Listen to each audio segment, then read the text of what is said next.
So many people see the world in terms of us, them, good, evil, wheat, weeds. The parable of the wheat and weeds, in many respects, is a portrait of the us, them structuring of human thinking, and thus of the way we order our societies. In 2012, the French author Renaud Camus wrote a book called The Great Replacement, arguing that globalization and a free flow of people has imperiled white indigenous Europeans. Camus accuses governments of genocide by substitution.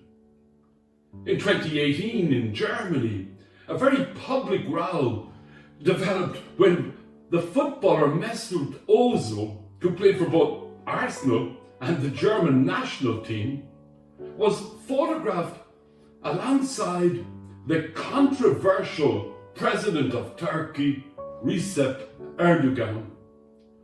Mesut is German-born of Turkish heritage. Reacting to the vociferous criticism of him, Mesut, as he resigned from the German national team, tweeted, "I'm a German when we win, but I'm an immigrant when we lose."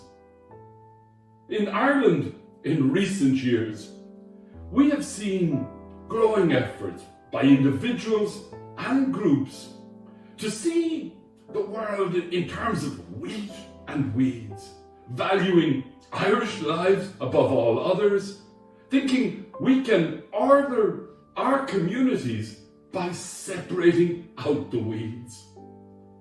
In Cork, in recent times, the city library has had to close as staff faced intimidation and aggressive invasions during LGBT plus events held at the library.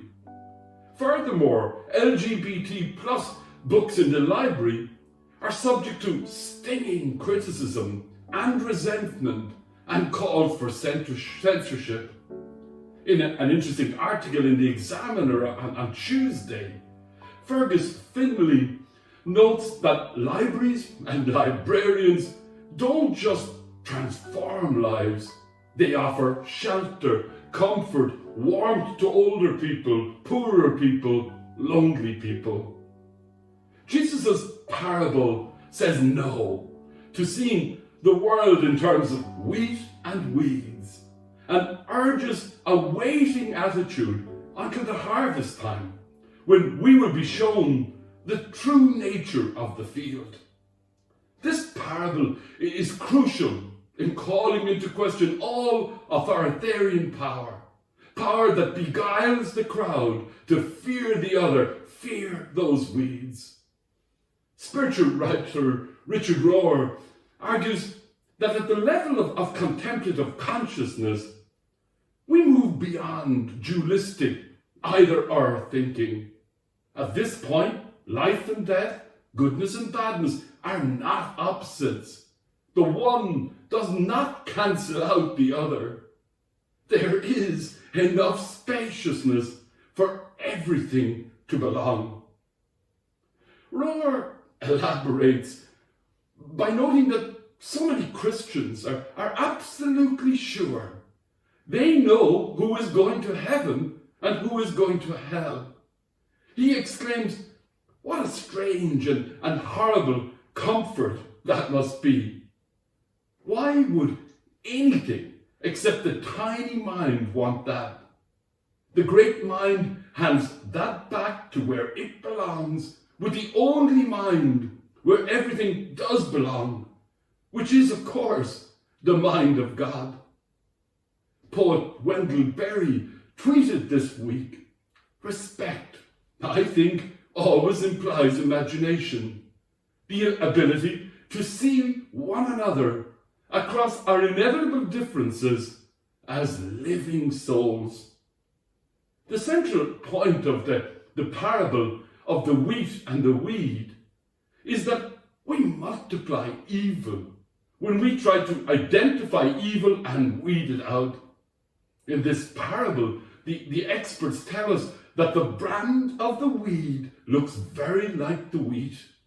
It begs the question, did Jesus choose this example purposely to indicate a nearly impossible situation? Jesus is asserting that all a frantic pulling up of weeds will accomplish is the tearing up of the wheat right along with the weeds. The parable stirs our imagination against falling into the temptation of playing us versus them games, as it only gets people harmed or killed. The Book of Wisdom reveals that God's justice has its source and strength, and importantly, that God is mild in judgment. This powerful first reading encourages a disposition of kindness to others. St. Paul encourages an openness to the Spirit and prayer, and encourages us to have a confidence in the mind of God. There is enough spaciousness for everything to belong. Respect implies the ability to see one another across our inevitable differences as living souls. Like libraries, it is good to offer warmth to those who are different. Amen.